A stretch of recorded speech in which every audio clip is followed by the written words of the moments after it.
Good morning, everyone, and welcome to the Smarty Grants 2021 Muster for State and Federal Government Grantmakers. I'd like to begin by acknowledging the traditional owners of the land from which I'm speaking today, the Wurundjeri people of the Kulin Nation. I'd also like to acknowledge the traditional owners of the lands where all of you, our delegates, are joining us from. I acknowledge and celebrate their culture and traditions, and I pay my respects to their elders past, present and emerging. I support the Uluru Statement from the Heart and hope soon to see constitutional recognition for our country's First Peoples. For those of us who were with us yesterday, welcome back. And for those of us who are joining us today, welcome to the 2021 Grantmaking Intelligence Conference. My name is Josh Presser and I'm the Director of Special Projects here at Smarty Grants. My background is in the Australian Public Service, where I spent many years leading the management and delivery of Commonwealth grant programs. Here at Smarty Grants, when I'm not doing this, I spend my days building best practice tools and resources for grant makers. It's a bit disappointing to be behind a screen today and not being able to see all your faces in person. There was a few familiar names in the chat yesterday and it was really great to hear from you all. I'm happy to say that we've got several prizes to give away today. And for those of you who joined us yesterday, you'll remember that we gave away several participation prizes for people who were most active in the chat and on the polls. Today, our major prize is a set of our community books for your office or for you to gift to a community group of your choice. So make sure you stay active in the chat, ask lots of questions and stay engaged for your chance to win. I hope today we get to learn some more about you, what you do and what you need help with. We've been running this session for a few years now and we're really pleased that it's still popular. So thank you so much for joining us. It's great to have you here. We really get a lot out of these sessions and we hope that you do too. This event, this muster, had its genesis from a local government grant makers network that our community used to help to facilitate. This then expanded to include state and federal government grant makers and departments. The idea was always and remains to ensure that you have the space you need to learn from each other, but also to get to know your colleagues from other government departments a little bit better. Now, we know this is a bit more difficult this year because we're unable to see each other face to face, but we hope that you can take some time to use the Hop-In networking platform and functions to get to know one another a bit better. The main thing to know about this session, if you haven't been to one before like this, is that it's designed to be interactive. Today, we'll begin with a presentation from Teena Blewitt, who's the Group Manager of the Communities Group at the Department of Social Services. Teena will be followed by two more speakers who'll both present on their own topics and they'll also help to guide the conversation. But at the end of the day, it's really up to you to put the meat on the bones of the day by sharing with us and with each other your thoughts and experiences. We hope you'll be able to take home a lot of ideas for how to do your work differently or better. Smarty Grants in our community will also use the lessons from today to help to shape our work. And in order to do that, we'll be recording the sessions and we'll be taking notes. But you shouldn't be concerned about speaking your mind or speaking frankly, because we'll never quote you or identify you without checking with you first. So, as I said, this gathering will be in two sessions. We'll have one session with Teena, then we'll have a break, then we'll have our last two speakers in the second session after morning tea. So before we kick off today, I've just got a few housekeeping items and then we'll get going. If you're tweeting with us, then don't forget to use the hashtag GrantNerds2021 so we can all follow along. It's just another way that we can all chat with each other. You can make the screen full size by clicking the little full screen icon in the bottom of your video window. Now, there'll be PowerPoints today that'll be shared by our speakers, and in a few days, you'll receive a link to a page on our website where we'll be putting all of those presentations that our speakers give us. If you've registered on behalf of someone else, we just ask that you share the link with them so that they can also access the PowerPoints. We'll put that all together as quickly as we can, and we appreciate your patience while we do that. In the next few days, you'll also receive a link to a feedback form. We're really keen for your thoughts on today's event so we can keep on improving. You'll also see some highlights from the conference in the next edition of Grant Management Intelligence. That's Smarty Grant's membership newsletter. And those of you who are Smarty Grant users or subscribers will receive that in the coming weeks. And if you're not a subscriber and you're interested in subscribing, you can do that at the Smarty Grants website. Now, we've got people on the help desk all day. So if you have any conference or hop-in related issues, you can go over to the help desk, which is on the left side of your window, and you can talk to them in the chat and they can help you out. You can also email service@smartygrants.com.au if you have any issues. And in the event that we have some unforeseen technical calamity, you can also drop something into the chat. Hopefully we won't have that happen today. We also have Smarty Grants experts on hand in the Smarty Grants booth, and that's also on the left-hand side of your screen. So you can pop over there anytime if you've got any burning Smarty Grants questions. They are incredibly knowledgeable and they can help you out. We encourage you to go and see them during the day too. Really, it's all about talking to each other and engaging. So make sure you ask your questions in the chat box on the right. Now, one little tip, when you're asking questions, try and stick to this session's chat box, because if you inadvertently pop them in the main stage, we might not see them. We'll also be asking some poll questions, and I believe there might be one up now from the team. So check it out and let us know your thoughts now and throughout the day. Now, obviously, networking is one of the big things of the conferences like this. So if you'd like to connect with another delegate, if someone says something really interesting or fascinating and you want to know more, you want to get in touch, you can do this by looking through the People tab, finding the person who you're interested in talking to, and you can either connect via chat or you can invite them to a video call. And finally, morning tea will be served. Well, it won't be served. We'll be serving ourselves morning tea at 10:30 a.m. So that's all of the housekeeping I've got to do. I'd like to move along to our first speaker, Teena Blewitt from the Department of Social Services.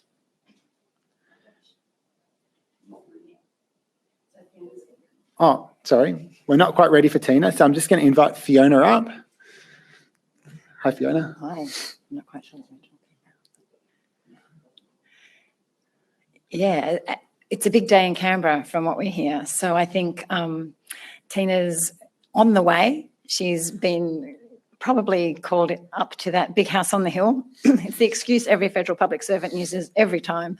I'm sorry, I've got to go to Parliament House. So Teena's been delayed, but in the interim, I guess we can talk a little bit about federal grants, in part because we've both worked for the federal government.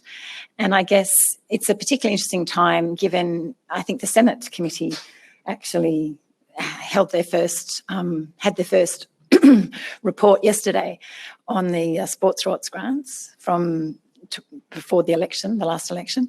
And I guess how, from your perspective and from my perspective, I guess when I worked, so apologies for the sore throat, but I didn't know I was going to be talking so soon. I remember the first time I came to a Smarty Grants event, someone asked a question about Ros Kelly and the whiteboard. And that, I think, I don't know how many years ago that was. It's a very long time ago, that event. And I'm sitting there listening to all these people talk about it and thinking to myself, you know what, that was actually my dad. And I thought it really is bananas that on your first showing at a grant making thing, they start talking about the event where your father was the federal public servant and that they had, they'd done all their usual things, which was to pull together the list of recommendations, and they'd done all the assessments. They knew the people that should be getting the money. And then the imagery and the famous whiteboard was very much the kind of scene that sticks in everybody's mind, deciding, okay, well, the department's told us this, but what do we really think? And so it just seems, well, maybe sports rorts, maybe just sport, I don't know. But in some ways we've learned from those lessons, and in some days we have continued to repeat them. We spoke a bit yesterday at the conference about how, ministers in particular, and I think it's fair to say in the state government as well, have always had discretion. And certainly it's always well understood, I think probably in local government as well as state and federal government, that assessment panels and the people that are kind of making recommendations. And it's a really important thing to be reminded of regularly.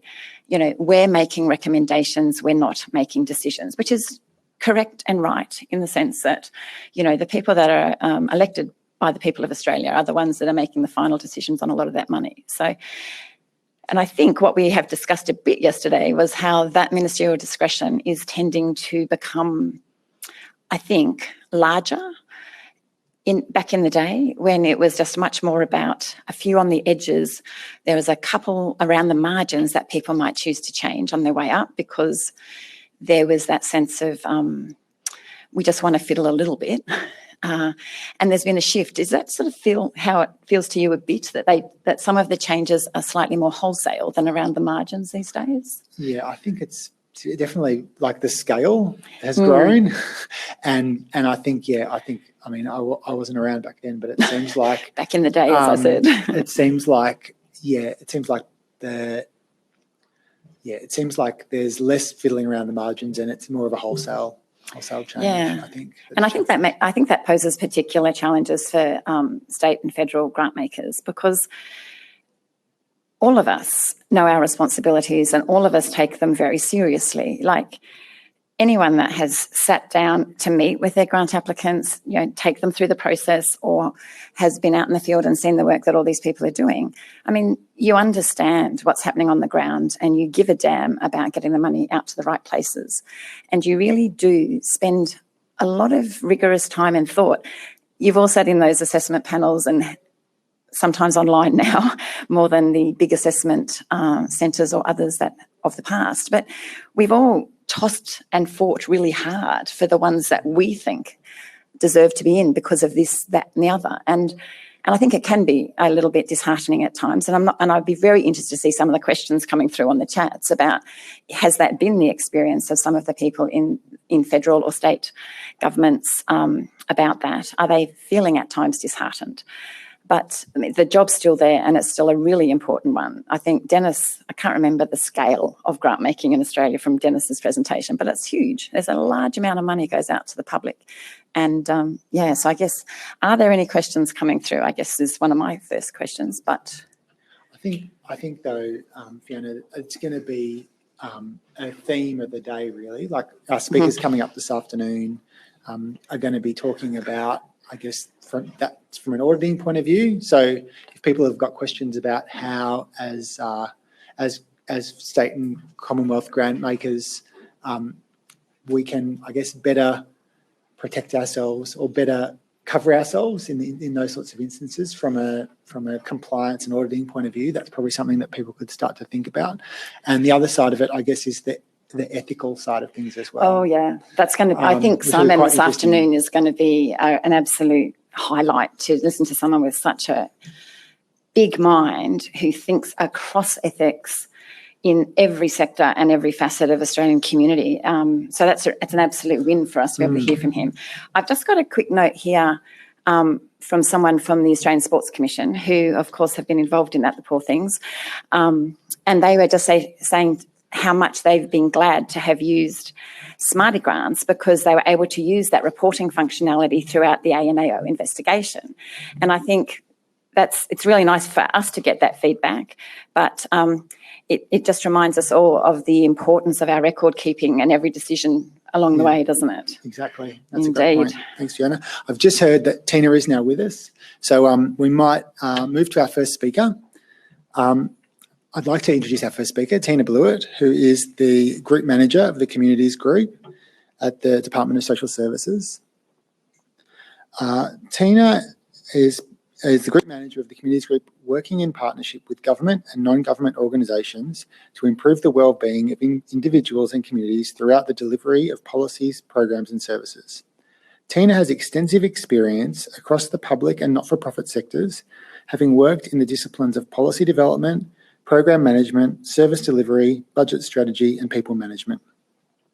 Teena has occupied a range of senior executive positions in the APS, including in the Department of Industry, Innovation and Science, the Department of Finance, the Department of Human Services, and the Department of Social Services. Teena has an Executive Masters in Public Administration and is a recipient of the Public Service Medal for Outstanding Public Service. Today, Teena will be discussing why it's so damned hard to move from an output focus to an outcome focus, and will explain how data and evidence can help you make the shift. Please welcome Teena. Hi, Teena. Morning, everybody. Look, thank you for having me. As I was introduced, I've been asked to share with you today about why I think it's so damn hard to move from an outputs focus to an outputs focus to an outcomes focus. Let me first start by acknowledging the traditional custodians on the land in which we're meeting. I have the pleasure of being in Ngunnawal country. I'd like to extend my respect to the elders past, present and emerging. So once again, thank you for having me with you today. Here the conference has been really good and everyone's been having a great time. I'll apologise as well. Unfortunately, I have to cut my presentation 15 minutes short. Should still give me about 15 minutes for questions. As you can imagine, we're a little bit busy in a period of budget, and I'm going to have to go up to the hills of Parliament House for a meeting. So I do apologise in advance. And I also apologise, I probably won't be looking directly into the camera all the time. I've got some notes that I'm looking at off the side. You would have thought that we'd all learned to be digital savvy during COVID, but I'm one of those who haven't quite mastered that, so I do apologise. And I want to thank Eden Rose for getting us here today. I didn't think we were going to get here for a minute. So my presentation will aim to cover the difference between outputs and outcomes. I think it's really important that we have clarity of what we mean by that. I'm going to explore the barriers and enablers of outcomes-driven grants management and how to sort of set yourself up for success before you design a grant opportunity. I'm also then going to have a look at how the department is actually using more of a collaborative model of grants administration in its program. We've been on that journey for a while, but I've got a great example I'll probably share with you throughout the presentation. So it's really important, as I said, to understand the difference between outputs and outcomes.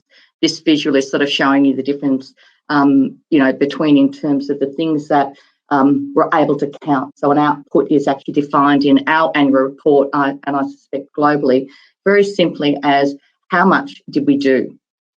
We can provide the stats of the number of people we've assisted for any of our grant programs, as well as the number of organisations that are receiving grants deliver our actual services.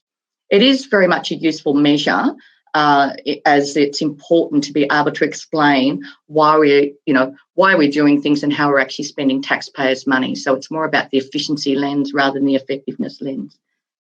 However, developing outputs is not an end in itself, because it only reveals, as I said, whether we're actually being efficient for taxpayers' money, and where we're more interested in terms of whether we're being effective with that money.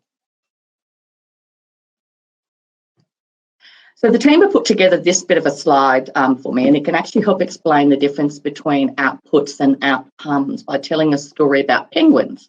And some of you might actually be familiar with this incident. So there was an incident in 2011.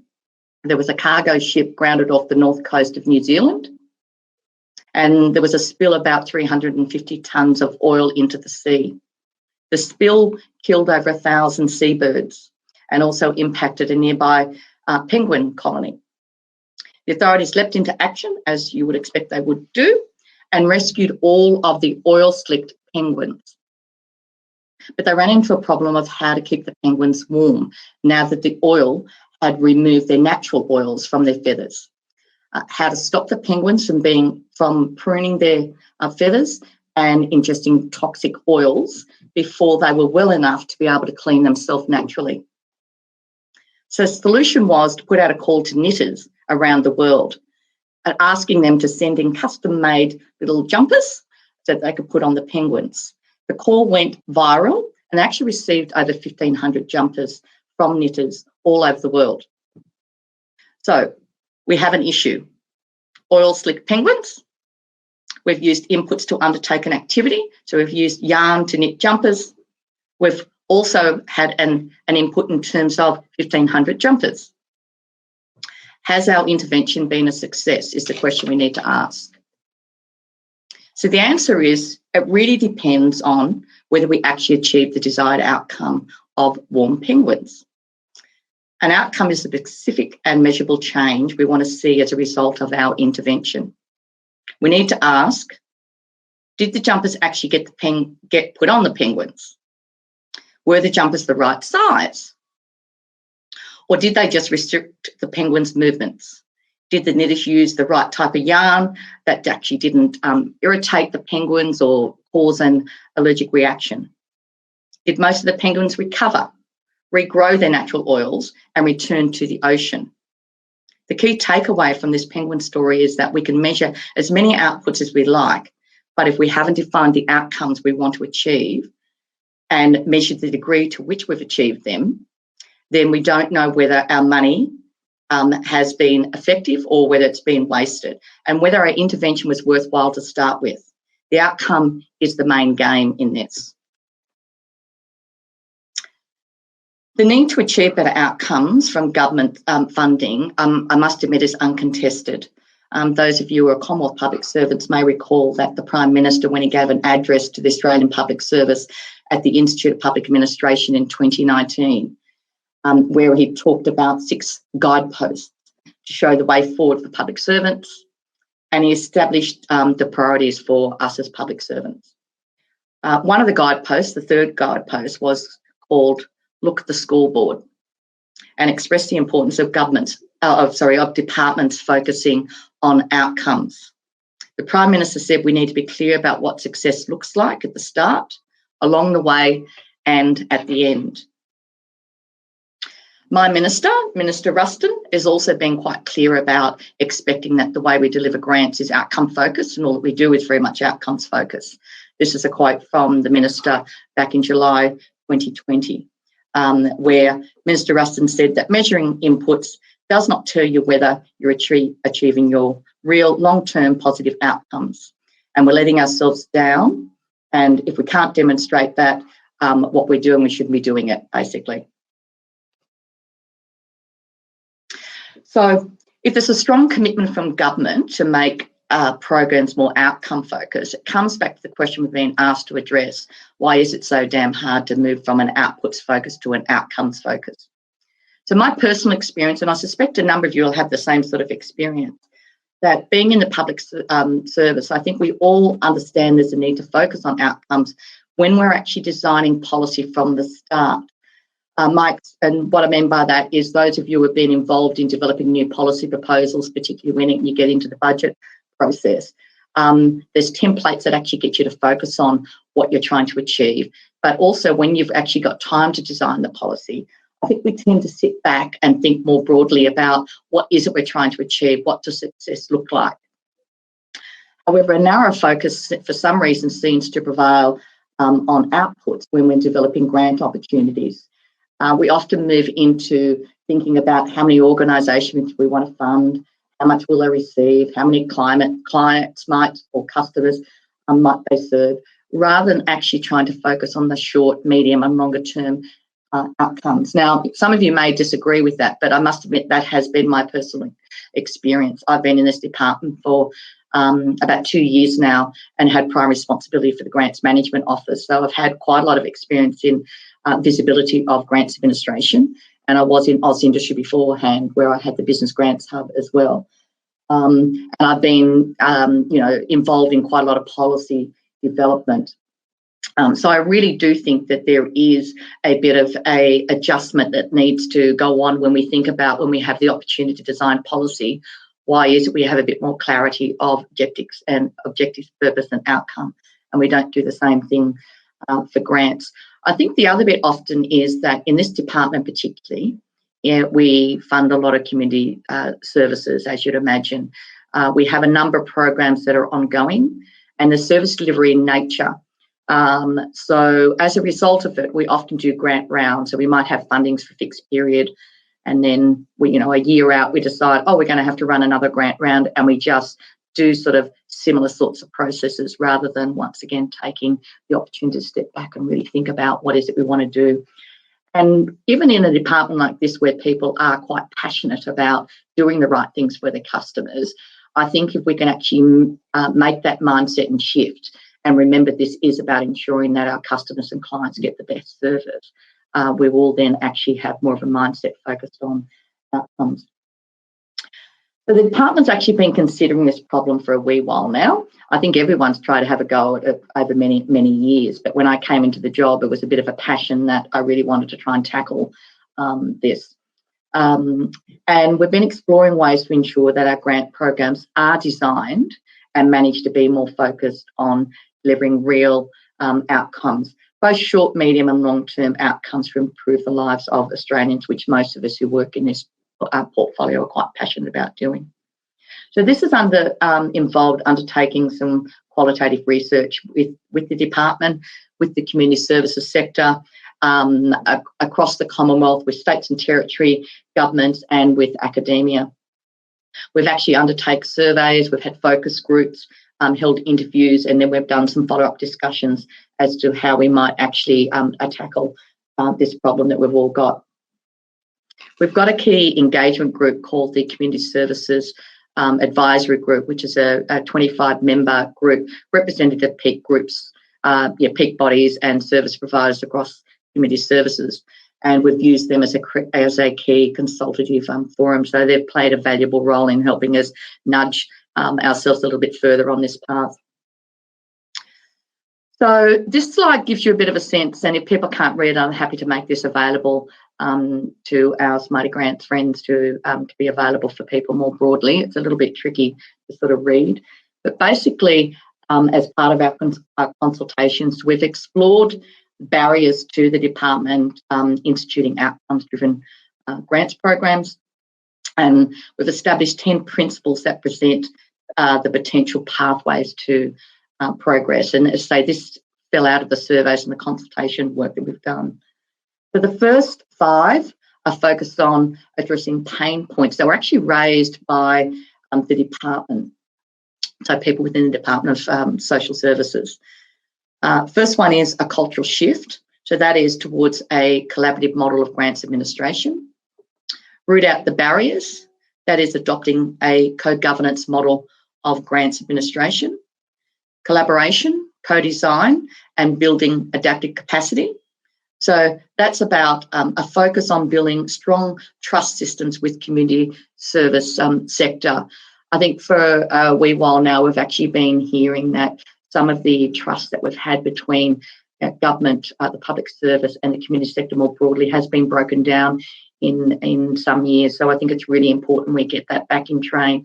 I must admit, I think COVID has probably given us an opportunity to do that, but it is really an important element in everything we do. You know, when you have a relationship with somebody, trust is absolutely fundamental. And I think partnering with the sector in terms of doing grants which are outcomes focused is at the core of that. And then there's the capability uplift. So this is actually about getting staff internally to think more broadly about design thinking and evidence-based practices, and the whole of department systems approach. So building an actual outcomes orientation culture. As I mentioned before, it is really about culture. The remaining 5 principles are about focus on encountering the pain points expressed by service providers. So establishing a culture of collaboration, stability over turbulence. So providers actually telling us they need certainty of funding. It's very difficult for them to want to partner in this relationship if we're actually only providing funding, you know, like for 3 years. They're looking for, you know, funding for 5 years or even potentially longer. Simplicity over complexity. The simple proportional reporting process. I'm sure none of this is a surprise for many of you actually participating with us today. Commitment to outcomes-driven evidence-based practices, once again, similar to what those within the department had a view on.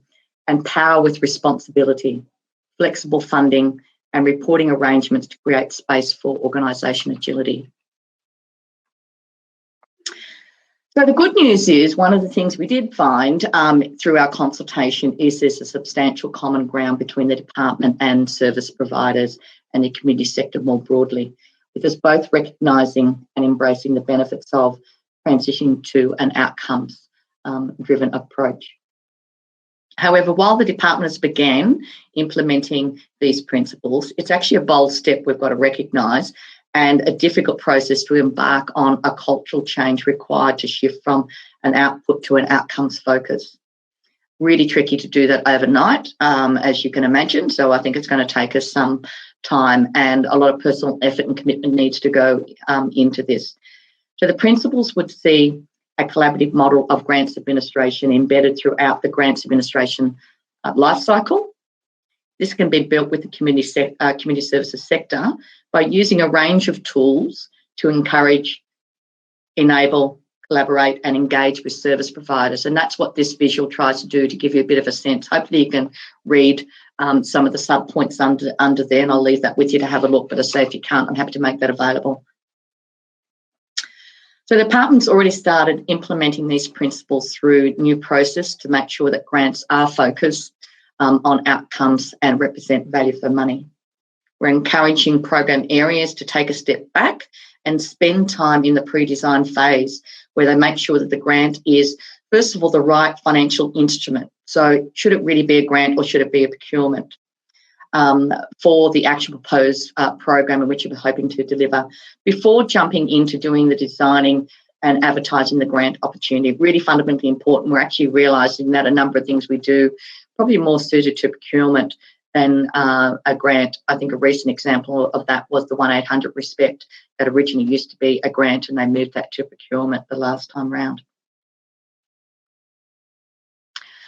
So we're seeking for our grant programs to be evidence-based, a clear pathway to measure outcomes, really, really important. So this includes developing a theory of change for a program before beginning to design the grant opportunity that you've got in front of you. This slide just gives you a bit of a sense of, and some of you will probably be very much familiar with the theory of change, how you basically go about it, and I won't go into too much detail on that, but I'm happy to make further information available. But this is just trying to give an illustration of the theory of change. You know, it's a description and an illustration as to why a grant program is expected to work. It is focused on mapping out or filling in what's described as the missing middle between the activities we undertake in a grant program and the outcome we expect to achieve. Theory of change process involves effectively 3 steps in our policy thinking before we move to design grant opportunities. I know it's more complex than this, but I just wanted to give you a bit of an oversight of how we approach it. So the first step of these is making sure we understand the problem, or I would say at times the opportunity, because it's not always a problem we're trying to solve. It's natural to sort of think that we know about what the problem is and want to jump straight to developing solutions. I know that in the public service we often do that. We're all very busy and often on a fast track, and sometimes it's very easy to think that we know the solutions rather than actually involving people with lived experience and others, and starting from the beginning to work out what the really defining what the problem is to start with before we can jump to the solution. So we need to learn to take the time to discover what the true problem is and make sure we know what is really happening and why. The second step we need to take is defining our desired outcomes. It's important that we're clear on both the short, medium and long-term outcomes we're trying to achieve before we can start with designing a grant opportunity, and make sure that providers are collecting and reporting the right data that will allow us to measure success. As I mentioned before, we did some of our consultations. Some providers were happy to provide reporting, meet our reporting arrangements and provide data, but it needs to be proportional, which is why it's really important that if we understand what the outcomes we're trying to achieve, it actually allows us to have clarity about what the data and the evidence we need to help identify that. And the third and final step is designing our policy solutions. So this involves asking what steps are needed to bring about the desired change, and what are the levers we can use. We need to remember that our interventions occur in complex social services systems involving policies, programs, payments from different agencies across different levels of governments, and that individuals we're designing our programs for will likely be interacting with multiple levels of governments and non-government services as well. We need to understand this. It reveals where there's the opportunity or even the necessity to collaborate to achieve desired outcomes. I'm sure you've all had experience where we actually do roll out programs and you actually realise that program's being duplicated or partly duplicated by another agency or even a philanthropic organisation.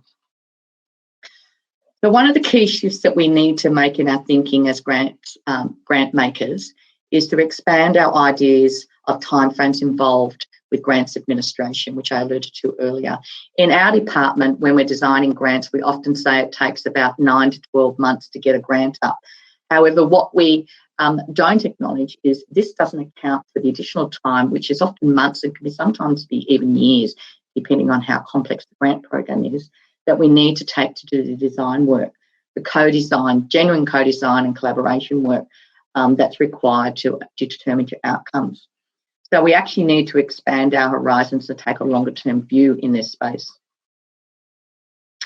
I mentioned one of the pathways to achieving an improved focus on outcomes is adopting collaborative models of grants administration. So some of you may have heard of the National Coordination Group. It's actually the Emergency Relief National Coordination Group. It's a fabulous example of how we're actually doing more collaborative work with the sector in the grants administration space. So Minister Ruston established this group in April 2020. It was a response to COVID. The group is chaired by a CEO from one of the community sector groups, and it's got a number of representatives on it from emergency relief, food relief, financial counselling.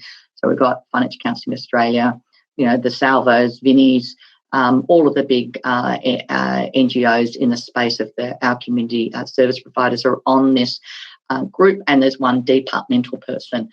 The Salvos provide the Secretariat support to that committee, and they provide advice to the Minister on the directions of the grant, how the money will be spent. They give advice on demand and supply to ensure that we do actually deliver these programs with national coverage. This group is also underpinned by a state and territory subcommittees. These state and territory subcommittees are managed by our state and territory officers, and they also have state and territory government representatives on those committees, as well as community sector people. And then those subcommittees are actually underpinned by what we call the government area coordinators.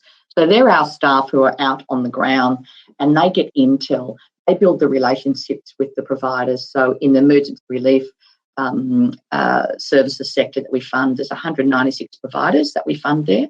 And our GAC, so there's Government Action Area coordinators, they have a strong relationship with our providers. They pick up the phone, they can talk to them, and during obviously non-COVID, they can actually go and visit them, and they provide a really solid intel on the ground, and then that actually is pushed up through to the subcommittees and the National Coordination Group, who are then able to use that information with other data to provide the Minister with basically evidence-based information. So it is a good example of our collaboration. It's working really well. I must admit the members all tell me that they think it's one of the best committees they've been involved with. How am I going for time? All right. This now, I'm just going to share an example of a grant program. While it doesn't lie in my particular group, it is a program within the department that's tackled the barriers to being more outcomes focused to demonstrate that it can be done, but it actually can take time if you're going to do it and do it properly. So particularly when there is a cultural adjustment that's required. So it uses the pathways to achieve an improved focus on outcomes. As I mentioned earlier, it's got the collaborative model of grants administration, stability over turbulence, simplicity over complexity, and a power with responsibility. So this grant program is about support for carers. Some of you might be familiar with it. The department had historically delivered multiple separate programs targeted at supporting carers, all of which had different eligibility requirements. So the government committed to designing an integrated plan for carer support, but that was actually announced in the budget, so the 15-16 budget. So you can see it's already been identified as a priority for government and sent a signal that the government is committed to actually working with people in terms of redesigning this program. It was the aim of streamlining and better coordinating carer support services and ensuring that carers and their needs are supported, no matter their age or who they are caring for. So to me, this signals a place marker about the importance of authority in terms of getting the culture shift that's required and the commitment that's required as well. That is often when you want change, you really need that high level of commitment. But that in itself should not stop you from removing the barriers and driving change yourself. So the department navigated the challenges associated with the redesign by embarking on an extensive process of collaboration and co-design, informed by 3 core principles: evidence, collaboration and inclusion. Stage 1 of the process involved the department developing a service concept and testing it through a new Carer Gateway Advisory Group, as well as a working group of subject matter experts. Stage 2 saw the department engage in more extensive co-design activities, as well as research to develop the service delivery model. This resulted in the government and the caring sector agreeing on the principles to guide the design of the program. The extensive co-design work with the carer organisations and peak bodies occurred over approximately 4 years, hence see how long it can actually take. That meant that the caring sector was largely supportive of the transition when it occurred. This gave the department a licence it needed, so the cultural adjustment to make the major reforms to carer programs deliver better outcomes for carers. I think the key thing was that everyone was involved in this with focusing on they actually wanted to get better outcomes for carers. The department tailored the design of the grant opportunities to embody the pathways to progress principles that I mentioned earlier on, and hence the Integrated Carer Support Services Program, which is also known as Carers Gateway, actually commenced in 2019. So it gives you a bit of a sense how long it can actually take. So this program now provides 5-year grant agreements. So it addresses the principle of stability over turbulence, to provide greater certainty for the regional delivery partners, which is allowing them to undertake better planning, retain staff, and give them confidence to invest in capability development, which is what a lot of providers say to us. If we don't give them certainty over funding and a longer period of time, they can actually invest in capability, but they can lose that capability, or sometime they choose not to skill their staff up because of fear that they won't have the next grant opportunity. It also aimed to reduce disruption generated by running regular grant rounds, which is what we often hear from our service providers. And lastly, another area I'm just going to briefly touch on. I think part of my presentation was probably meant to have a greater focus on this, but I thought it was really more important to share with you some of the consultative work we'd actually done on genuinely moving grants from outputs to outcomes focus. So interesting, when we talk about social impact investing, this is a space which I also have responsibility for in this department on behalf of the Ombudsman. We don't have the same challenge of getting all of those involved to move to a mindset to think about outcomes. We automatically think about what outcomes are to be achieved. Social impact investments are investments made with the intention of generating measurable social and or environmental outcomes in addition to a return, a financial return. And that's obviously why we don't need to shift that mindset on outcome. I think everyone, when they think about social impact investing, they all automatically think about social outcomes or environmental outcomes along with the financial outcomes, so financial returns. There are many benefits to grant makers of getting involved in social impact investing, including the possibility of encouraging grantees to be innovative to ensure they achieve outcomes and sharing funding risks with investors. The department has been funding a number of grant programs in social impact investing since 2018. One of these I'll briefly touch on is the payment by outcomes, where some of you might be familiar with. So we're trialling 3 payment by outcomes. And this is sort of, so the first stage is actually involving making grants to the organisation. So we've actually selected 3 organisations who will participate in these trials. We pay them up front for a co-design project, and we spend quite a considerable time, at least 6 months, working with them in terms of the co-design process up front. The planned output from that is a proposal detailing the theory of change for the activity, how the outcome payment framework might work, how data will be used to measure and validate the outcomes, and how the grant agreement will be structured.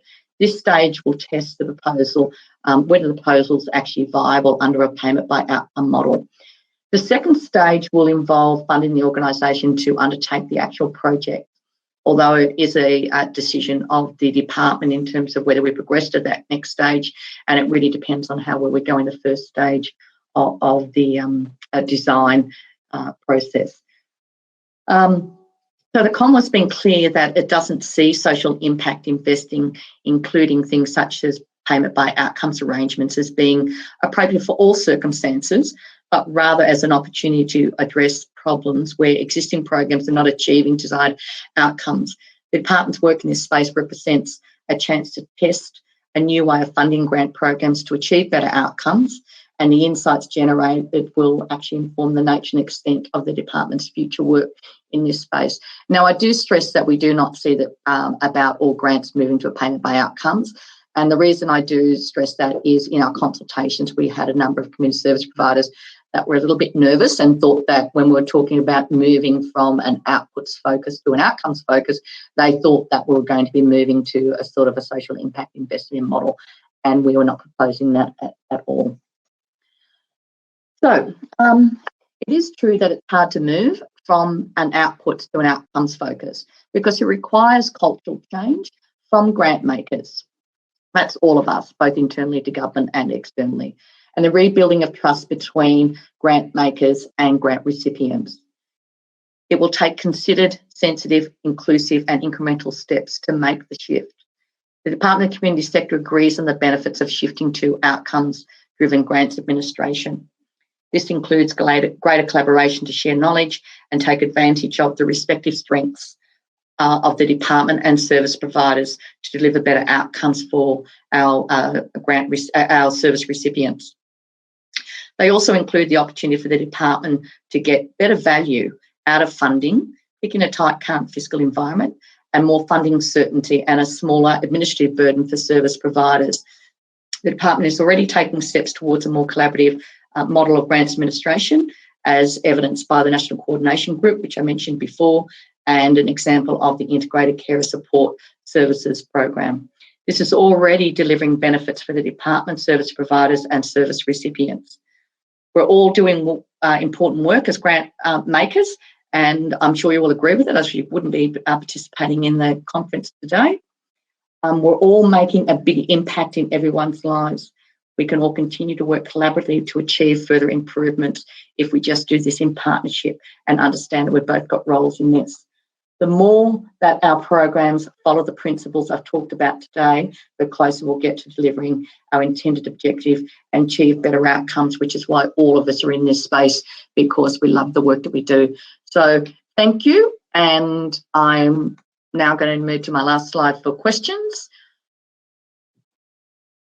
Not quite sure what I do from here. Thank you so much, Teena. That was such a great presentation. There was a lot in there to unpack, and I'm conscious we've only got about 7 minutes with you or 8 minutes with you, so we'll jump straight into the questions. We've got quite a few. The first one I've got here is from Nicole Guyett, and she's just asked if your programs have dedicated resources and staff for measuring and evaluating outcomes, and if so, what sort of percentage of staff are dedicated to that sort of function? Thanks for that question. Was it Nicole, I think? Yeah. Right. So it's probably not as simple as that. So the way the department is structured, we do have policy areas and program managers, and we do have an evaluation and data collection area as well. So some of our programs, depending on what the grants are, we will design them up front and work out what's the outcomes, and we identify what the data is. and that's required. And then that actually goes to a branch that is dedicated for collecting the data and analysing the data. And then the program managers are able to pull that data out. So it's not about a simple percentage, it's the way the department's structured between policy area, program areas. We've got grants administrators, or we call them funding managers out on the ground, and then we've actually got our evaluation data people in a separate area. Does that answer the question? Yeah, I think it does. Thanks, Teena.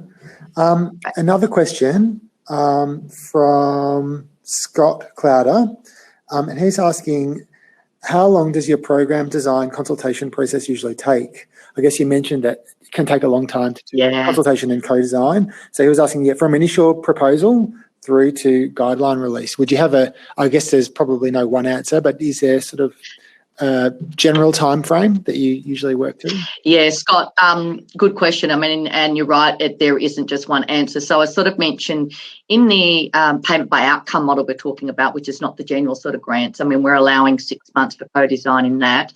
I've got to be honest, when my staff first presented to me, they said it would take 12 months. And I said, we do not have 12 months. So we've done that as 6 months.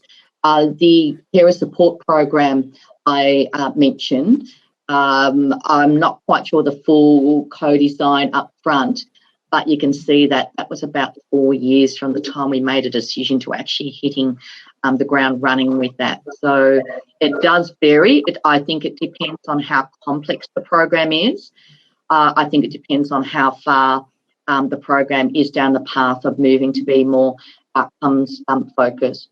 So an example is one of the programs that I also run is the Emergency Relief Program, and that program's a fantastic program, but we've actually realised that it isn't designed with a focus on outcomes. We have providers who are absolutely fantastic in terms of delivering that. There's no question about that they're delivering a great service.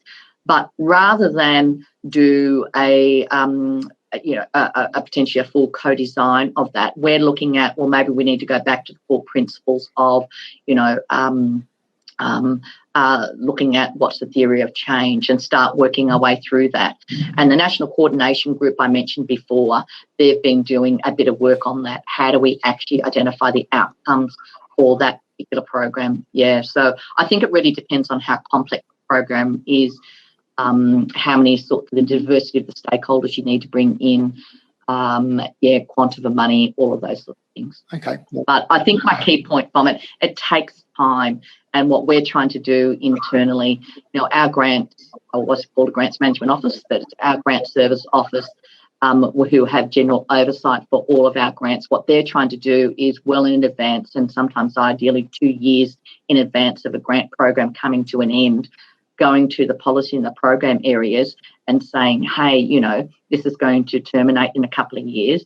Have you started thinking about what that program might look like? And have you started thinking about, co-design on that? So, yeah, it's sort of we're on that journey. Okay. And I guess just following on from that question, I guess bearing in mind that sometimes these processes can take a lot of time, even if you're starting to look at your co-design and program review several years in advance, how does that tie in with, I guess, the political cycle and changing government agendas? So, for example, if you're working on something and then things change, how do you manage those sorts of complexities, I guess, layered over the top? Yeah. Look, good question. Look, I just think as public servants, we still have our job to keep doing what we're doing. And there's a whole heap of things around when you hit an election cycle, what you can do and you can't do. But if there's been a decision made for a grant, for example, a grant program to be redesigned, you keep doing the work you can do right up to the point of obviously committing a government to future funding. So you don't stop. So if you were caught in an election, for example, not just in terms of the election cycle, but if you were caught in an election period, then you might still do particular work, but you may not just enter into funding agreements. In terms of the broader political cycle, once again, as public servants, we've just got our job to do. If a program needs to be redesigned, it's still up to us to brief the government of the day and convince them that needs to be done and just get on with the doing. Okay, that's great. Thank you. I've got a few more questions here. There's another one from Scott, and he was just asking, and that's probably again on the same theme, how do you push back and get enough time to do the required design work? For example, if you're told to just get the money out of the door by end of financial year. Yeah, sounds like Scott obviously lives our dream. Look, I actually gave a presentation to a diploma group yesterday and was sort of asked a similar question. So I still have the mindset, even if you are rushed to get money out the door, still apply the basic principles of co-design as best as you can. Work out who you can engage quickly. My view is if you have good established relationships and trust with those out in the sector already, that allows you to do quick co-design irrespective of how fast you have to run.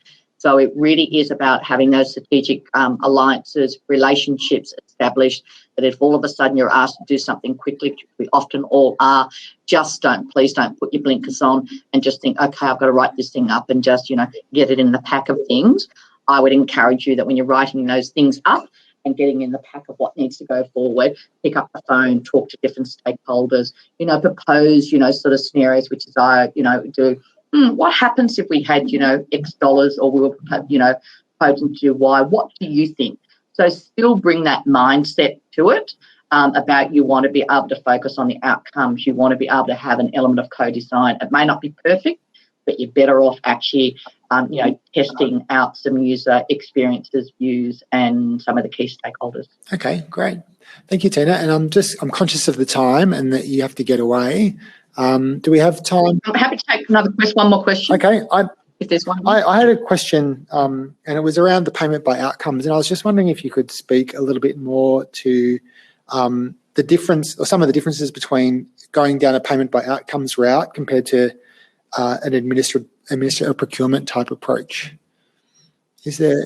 Yeah, so I think the key thing is, as I mentioned, so because it's only sort of early days the Commonwealth's put their toe in the water on social impact investment for a wee while, but it's only sort of been more recently that we're starting to trial real initiatives, and we've partnered with states and territories on some of the social impact investing. But the payment by outcomes, I think it's just remembering the payment by outcomes are only fit for where the provider is prepared to take some of the risk, and it is also focused on those two things, a social outcome and a financial outcome, so a financial return.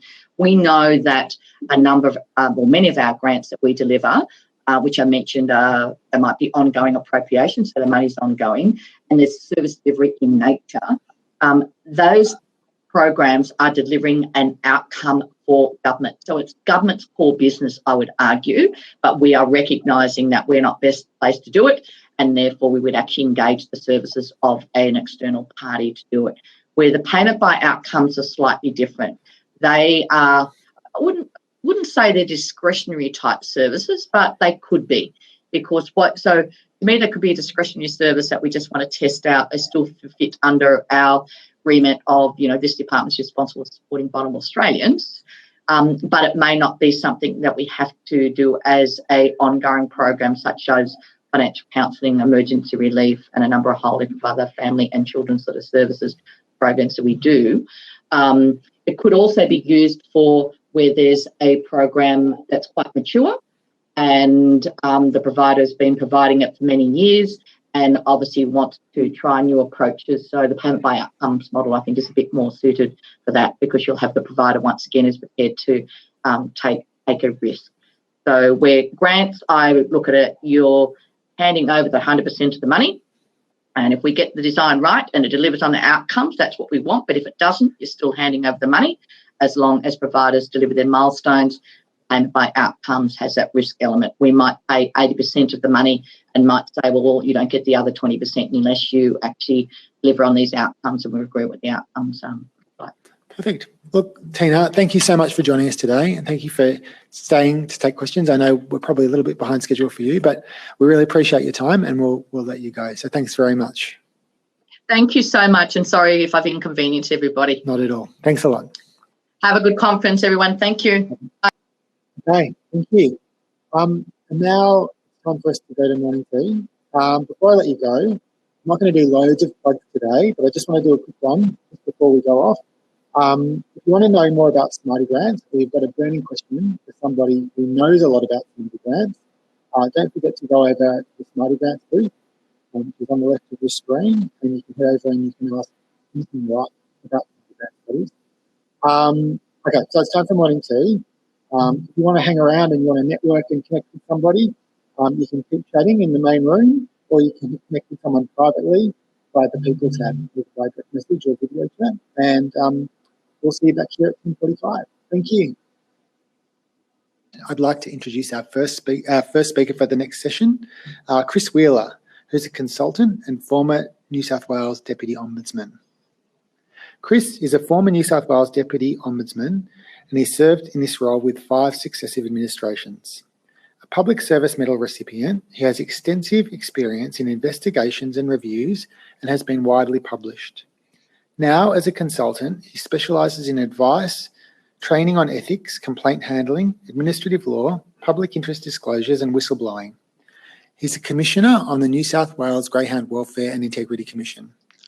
Today, Chris will be discussing how to respond when the auditor comes knocking. Over to you, Chris, and welcome. Thank you. Share screen. Okay. Presentation. All right. Good morning, all. So I'm going to be talking today about when the auditor or the regulator or some other integrity body comes knocking, how are you going to respond? And given the unfortunate history of grant making by governments in Australia and the current media interest in recent examples, both Commonwealth and New South Wales, I suggest the answer is yes. And if it hasn't happened already, even if it has. So I've been involved in audits, reviews and investigations of various clients for close to 4 decades. So I want to talk about what you might expect should you personally or your organisation or a particular program become the subject of scrutiny by an external auditor, regulator, integrity body or the like. And how best practice combines ethics, well-managed complaints, whistleblower process, and how to learn from others' mistakes. So, the issues to consider. There are a range of them, of course, if you're lucky, in preparation for such an eventuality, and if you're not lucky, when you become aware of an audit, review, investigation, or an inquiry. For ease of reference, I'll refer to all of those as scrutiny. Firstly, what bodies or positions could be able to scrutinise the grant-making activities of your organisation? This is very important because each type of body or person has different powers, procedural obligations, methodologies, objectives, and reporting options. Secondly, what is actually the role of the body undertaking the audit? Is it an audit of your financial or operational records, scrutiny by a regulatory body with the power to inspect your records and require information? How about investigation or inquiry by an integrity or an oversight body with the power to inspect your records and require a witness to attend a public or a private hearing and be questioned under oath? Anti-corruption agencies often hold public hearings, while ombudsmen, on the other hand, are required to hold their hearings in the absence of the public. So there's a bit of a difference there. Auditors don't hold hearings. So another option, of course, is an inquiry by a parliamentary committee with the power to require production of documents, attendance of witnesses at a public hearing, to give evidence on oath, or is it an investigation by police? And of course, the next question is just why is that body knocking? It's an obvious question, and I use the word knocking loosely. If a representative of such a body does knock on your door, depending on the type of body, for example, an anti-corruption body, it might well be to inform you that your organisation or you or a program has been the subject of some sort of inquiry for some time already. and that might be up to 12 months already. So is the reason a random or scheduled or periodic audit or review, anomalies identified in mandatory reporting by or to a regulator or oversight body, allegations or information in a disclosure by a whistleblower? That might be an auditor, a regulator, or the disclosure might have been to the auditor, regulator, or integrity body, may have been to a grant maker, to a grant recipient, to the media. And then, of course, the allegations in a complaint by a member of staff of a grant recipient. And then, of course, the allegations published in social media or some other possible trigger. The reason's important.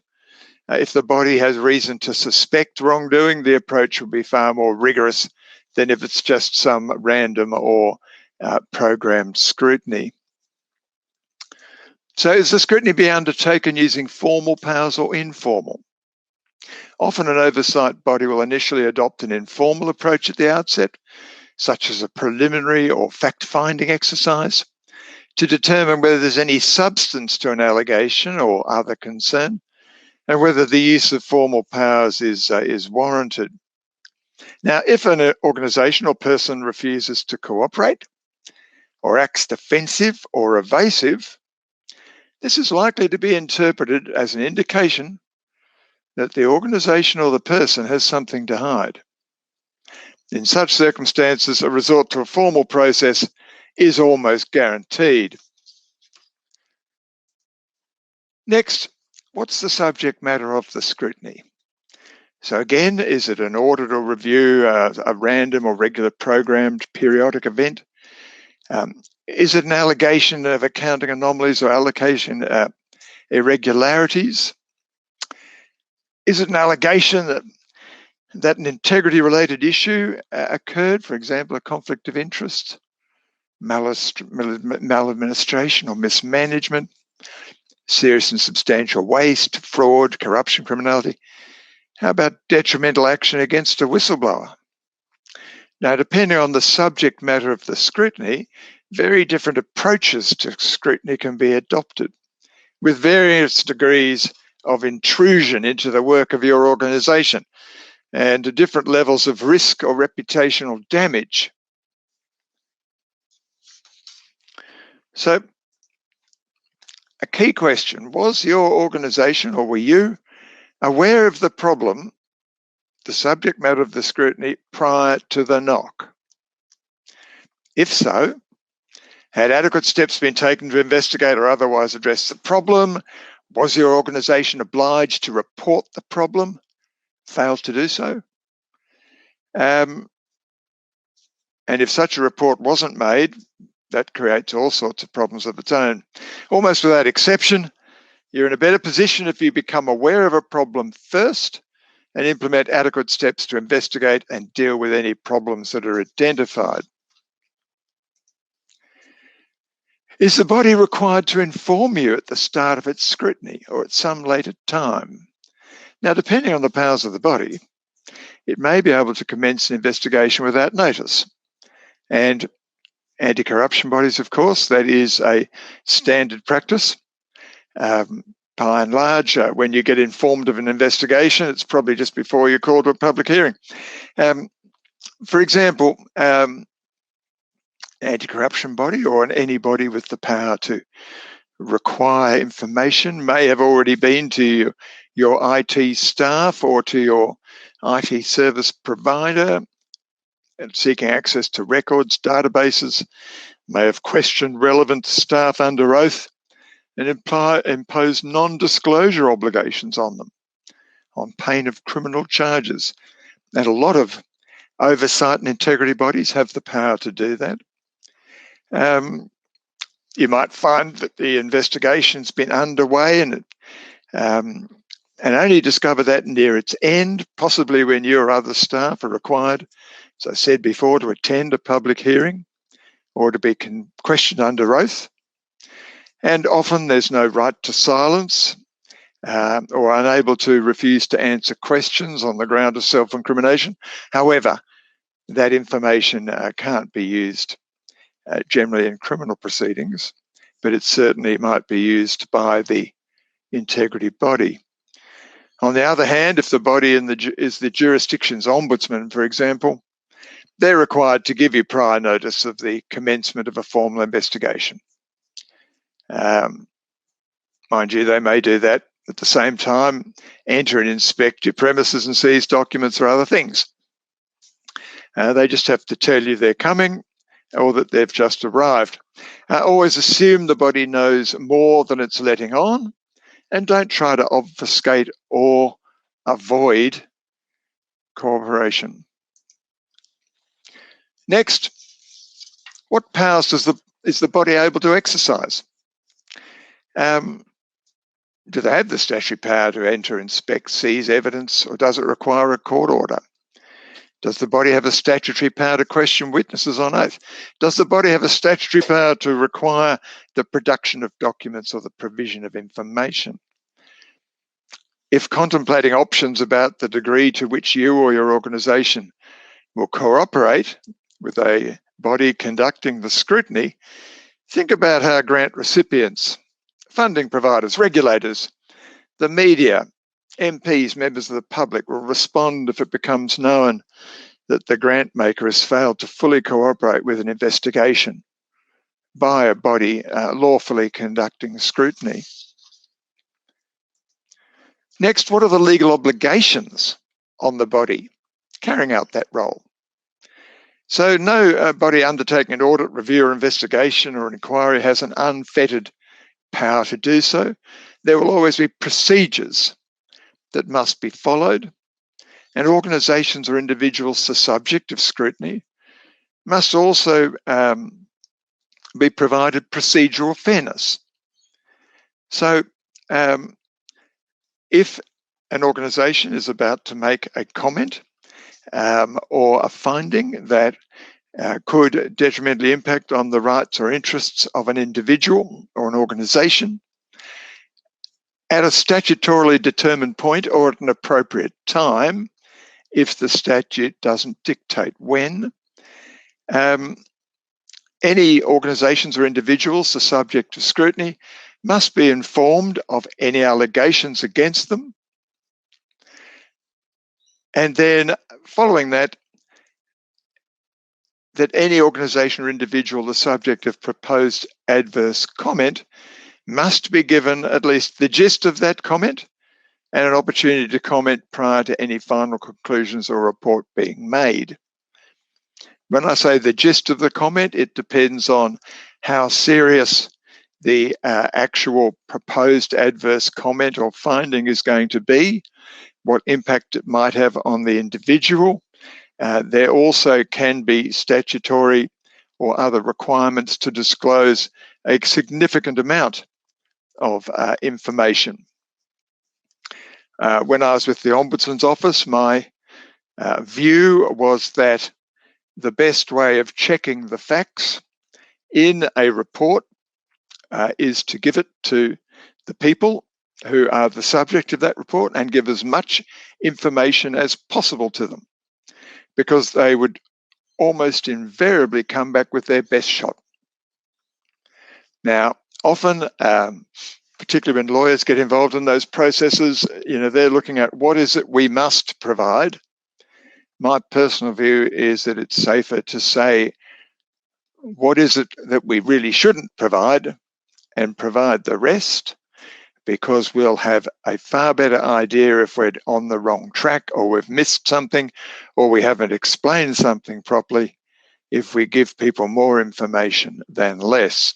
But again, it depends on the nature of the body that is conducting the scrutiny as to how much information they are obliged to provide and how much they're possibly willing to provide. The other issues on the screen there, do the rules of evidence apply?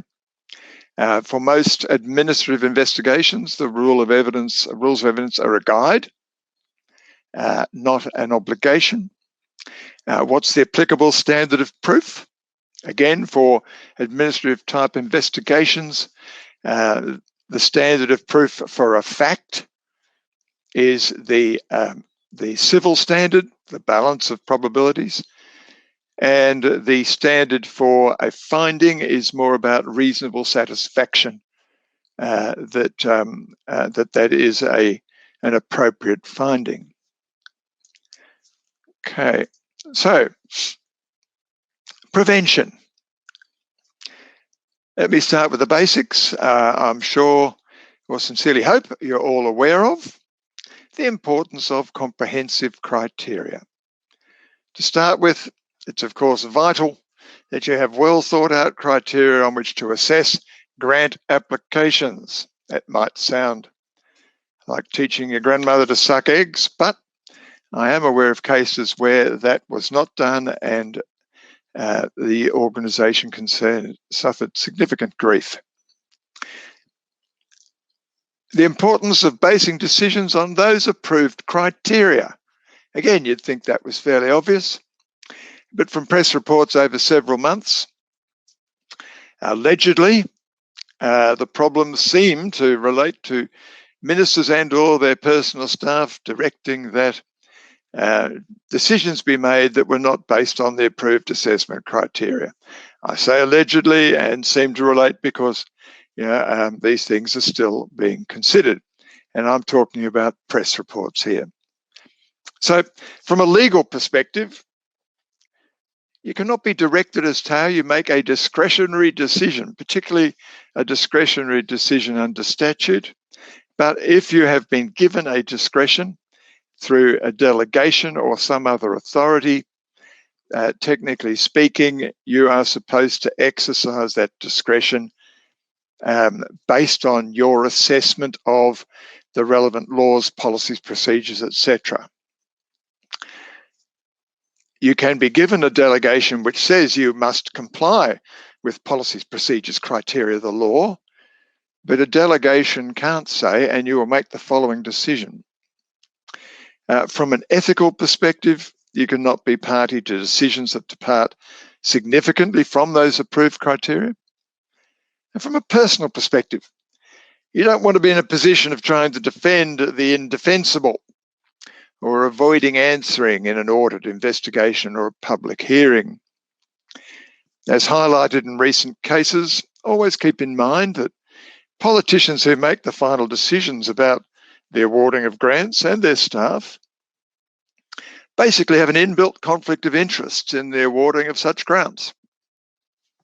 I think that's a fact of life. I'm not being controversial here.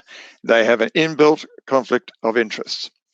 So don't make any decisions about the application of the criteria for the awarding of grants unless you have the authority to do so.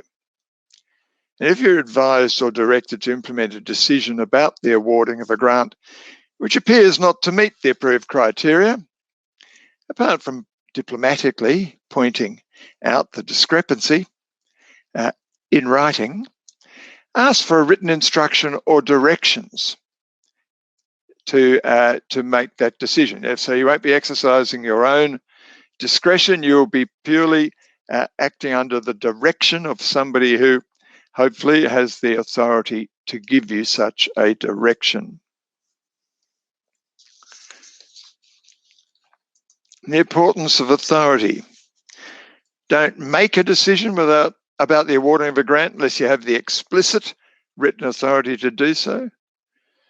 Don't purport or suggest a decision has been made about the awarding of a grant unless you have evidence in writing that such a decision has been made by a person with authority to make it.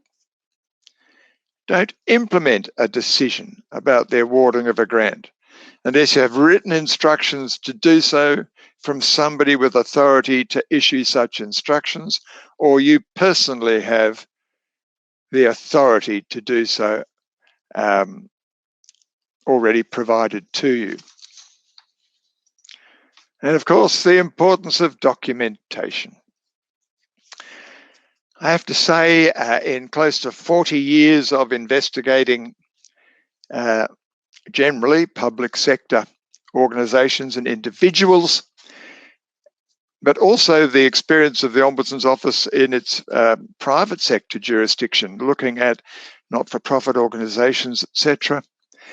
One of the common problems seen everywhere is the failure to document decisions and actions.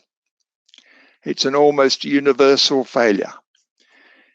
Documentation I'm talking about here includes details of decisions, reasons for decisions, identity of the decision maker, the date of the decision, and adequate record-keeping arrangements. And if you're a state public officials, we're talking here about the State Records Act, which is quite strong on appropriate record keeping and only destroying the records you're required to keep in accordance with a disposal schedule that's been approved. So as well as the importance of cooperation, I can't stress enough the importance of adequate documentation, because basically information is power. So records are the corporate memory. Everything else is anecdote. In an investigation, contemporaneous records, so records made at the time, carry a lot of weight. If it comes down to the weight being given to contemporaneous records versus recall after the event, in the absence of more, contemporaneous records always win. So records are a life preserver. You never think you'll need them, but when you do, it's too late if you haven't made them and retained them. And I love a quote that I once read from an American comedian, Dick Brandon, who said, look, documentation's like sex. When it's good, it's very good. When it's bad, it's better than nothing. Basically, make sure it's never bad. Records are so important, particularly in public service organisations that are regularly restructured, where there is a regular turnover of staff. The people who are taking over a function need to know the basis on which decisions have been made, and that can only be through proper record keeping. And the importance of getting in first. Now, as I mentioned earlier, if you become aware of a problem, almost without exception, you're in a better position. If you find out first and implement adequate steps to investigate and deal with any problems that are identified. Now, you're also in a better position if you inform the relevant regulator, anti-corruption agency, or other oversight or integrity body before they know. If you get in first and ask for assistance or advice on how to deal with it, such bodies are likely to be cooperative, much less likely to make a public example of you or your organisation. Certainly, I know my approach. If an organisation came to me and they said, we've had this problem, or what should we do? I would have seen it as very poor form to turn around and then do a job on that organisation. If you've asked for assistance, the normal human thing is to provide it. So if you get in first, it's the same thing with apologies. One of the best ways of dealing with a problem or a mistake is to identify that it's been made before anybody else does, and you be the person that informs the relevant people. Could be the people harmed, it could be an integrity body. You're the one who tells them about it. You're the one who's in control, and you say, this is what we propose to do, or can you help us to do this? And if you give an apology, and I mean a full apology, at the outset to people harmed, the chances that they are going to want to fix your little red wagon are far less than if they find out themselves, and particularly if they don't get a full apology at the time. Now, while we're on the topic of apologies, you might not be aware, It's sort of a legal secret as far as I can see, because I've found very few lawyers who are aware of it. But back in 2002, the New South Wales government passed an amendment to the Civil Liability Act, which was one of the first, if not the first, in the common law world. And that provision said, in Section 69, that if you admit fault or responsibility in the context of a full apology, that apology, that admission is not admissible in civil proceedings against you. Now, there is a couple of exceptions. You know, you're in a car accident, you get out and you apologise and say, my fault, you've just voided your insurance. There's a couple of other weird ones about you can't apologise and be protected for giving somebody a dust disease or side stream smoking.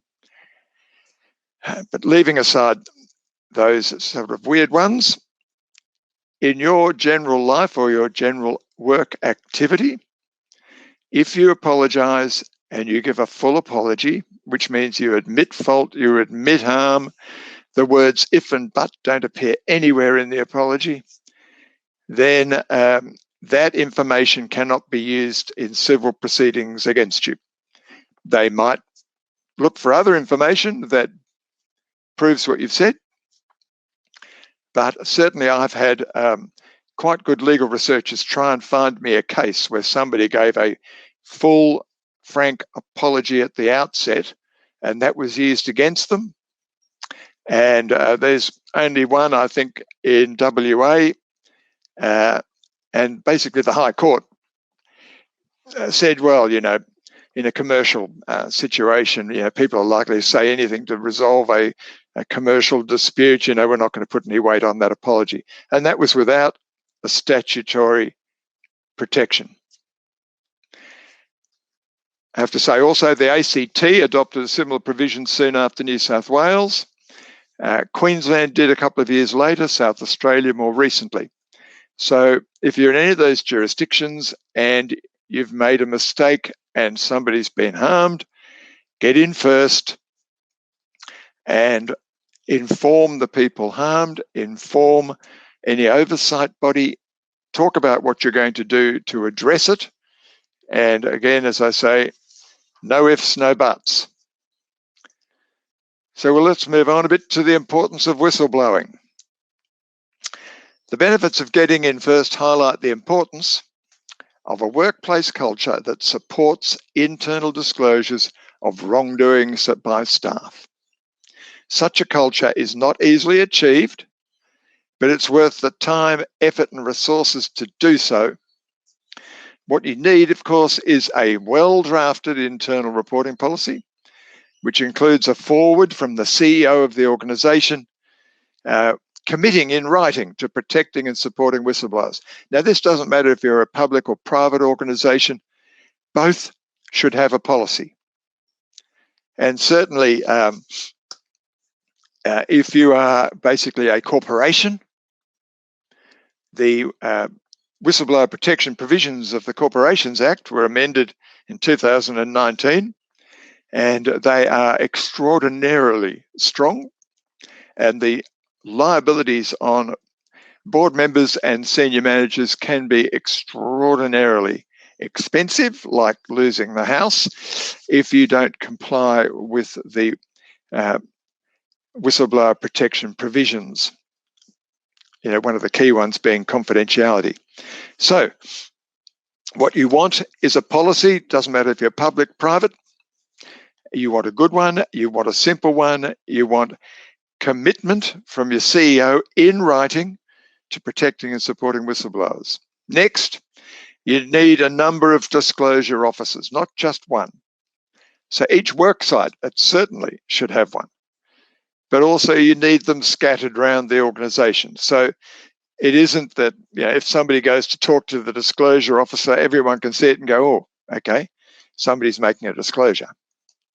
Because the best defence, the best protection for whistleblowers is not to admit you've got one, and not for people not to know.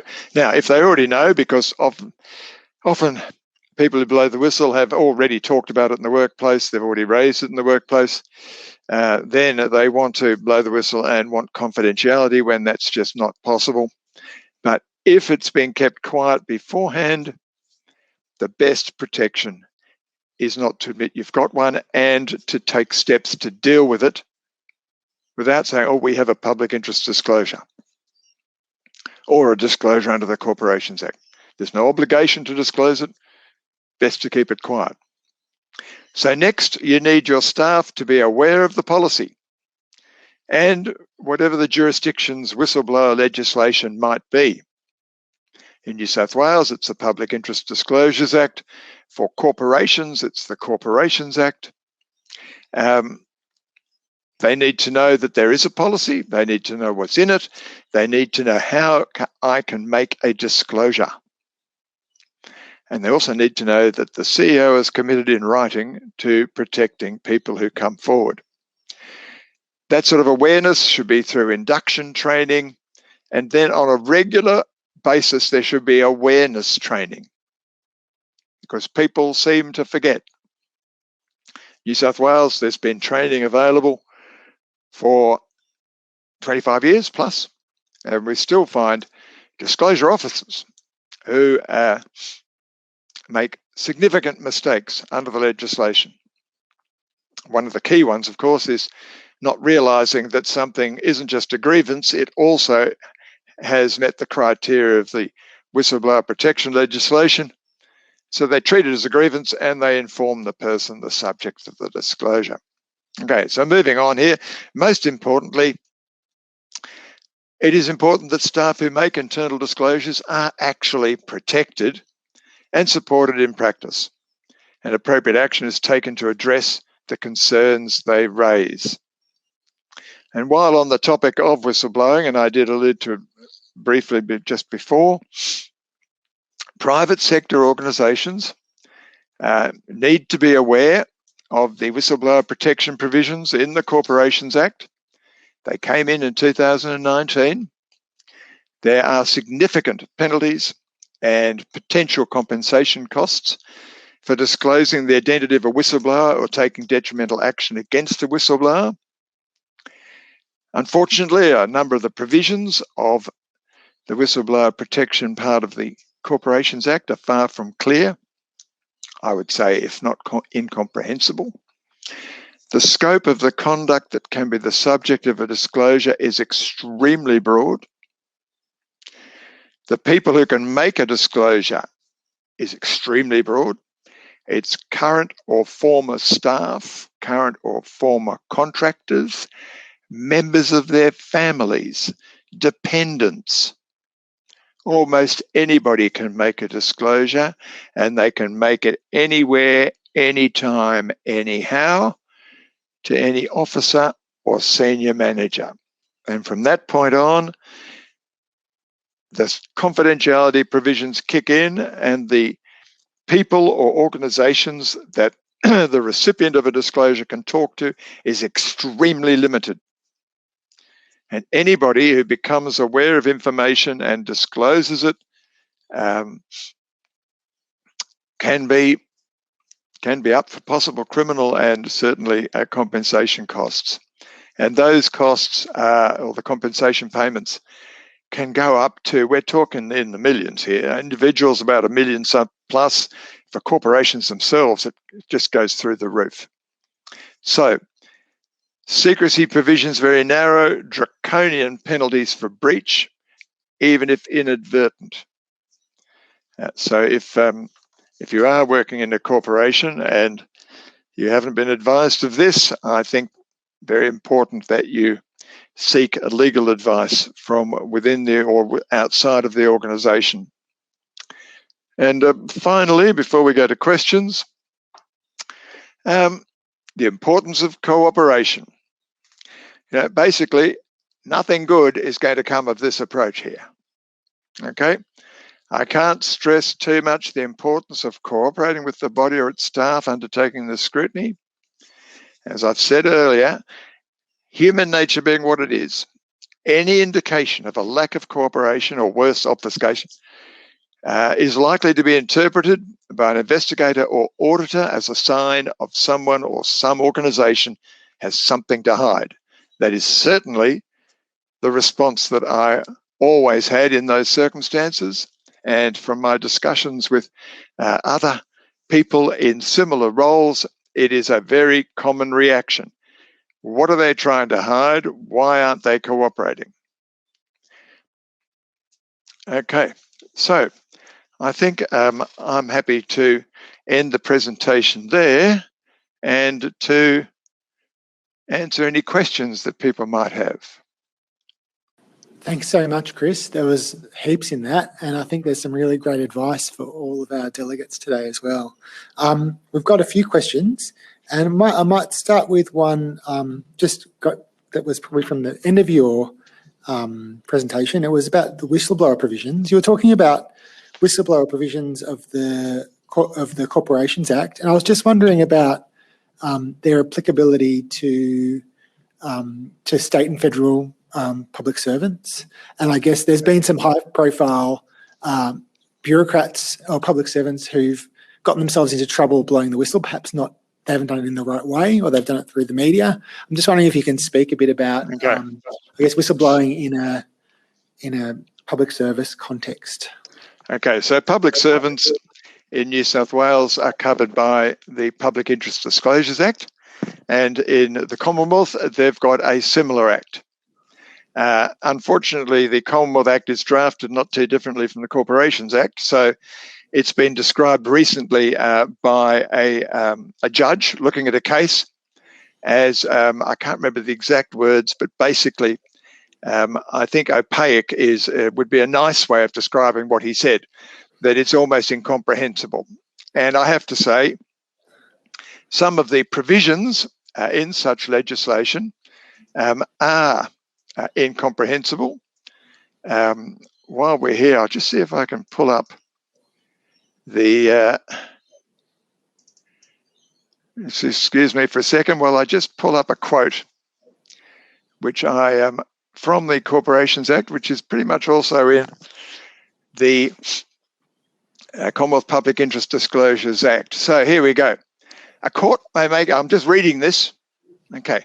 A court may make an order under section 1317 AE in relation to a person, the first person, that is a body corporate if another person, the third person, engages in conduct, detrimental conduct, that causes any detriment to a person, the second person, other than the first person or the third person, or constitutes the making of a threat to cause any such detriment to a person, the second person, other than the first person or the third person. Now, that is an example of drafting in the Corporations Act, and there's a similar provision in the Public Interest Disclosures Act. So, state and federal bureaucrats, they're covered by that legislation. There is, to my mind, a grey area in the Corporations Act, and that is because even though the Act is not supposed to apply to state government entities, and it says that in a general provision near the start, when they brought in the whistleblower protection provisions, they added in that it covers constitutional corporations specifically. And constitutional corporations include state government entities that make substantial money, income, that are legal entities who can own land, enter contracts.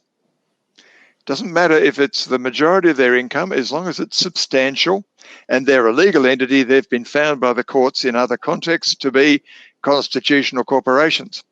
Now, while I don't think the penalty provisions in the Corporations Act would apply because there's another specific provision about that, the fact that a specific provision says constitutional corporations are covered by the whistleblower protection provisions, I think overrules, if you like, a more general earlier provision that said, oh no, this doesn't cover state bodies. They specifically put that in there.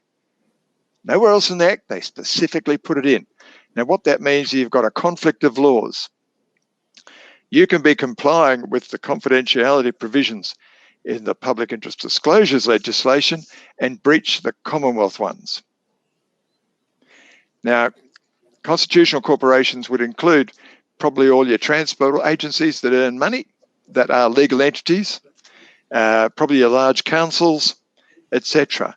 And not much thought's been given to how these two pieces of legislation should sit together. Certainly if there's a conflict, the Commonwealth one takes precedence, the Corporations Act. But where there isn't a conflict, there's lots of provisions in the state and the federal legislation that aren't in conflict with the Corporations Act. Then you've got to comply with both. I just think there needs to be clarity or an amendment that removes constitutional corporations that are state government entities from the Corporations Act. Sorry if I rabbited on a bit there, but I think it's a really significant issue. No, it sounds like a significant issue. So I guess leading on from that, is there any advice that you would give to state or federal bureaucrats who feel like they need to blow the whistle? Like how would they do it? How would they do it? And protect I can give some advice. Number one, keep your mouth shut before you do it. Don't tell anyone you're going to do it. If you think it's significant and you don't believe that management will deal with the matter, you've got an honest belief they're not going to deal with it if I tell them, and you want to actually make a disclosure that's protected and you want your confidentiality protected, don't tell anyone. Make your disclosure and then continue to shut up. So the first question that people receiving a disclosure should really ask the person who's making it, who have you told? Second question, if people know you've made a disclosure, if people know a disclosure about this has been made, who will guess it to you? And if the answer to either of those questions is, well, I've told people or they'll guess it's me, then don't go down the confidentiality line. At that point, you should basically say, look, we're going to go into the workplace and say, you've done the right thing. You've done what we expect everybody to do. You have the full support of the organisation. We're going to impartially investigate this to see if there is evidence to substantiate it, but you've done what we want everyone to do. Anybody taking detrimental action against so-and-so will have the full weight of this organisation down on their head. So it's about making that distinction. The other thing is, if you're making a disclosure which is a grievance plus a public interest or significant disclosure, make sure you highlight the fact that there are two things in there. It's not just a grievance, because so often we've seen organisations that possibly with the best will in the world just assume it's a grievance and give a copy to the organisation, to the individual concerned.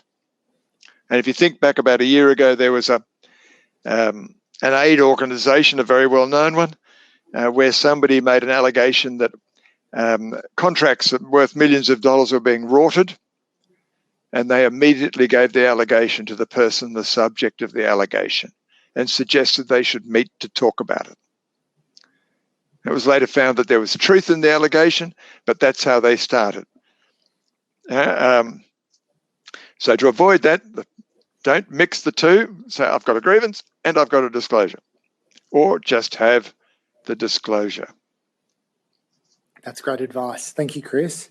Okay, I've got another question here, and it says, do you expect to see more cooperation and coordination between audit officers across Australia?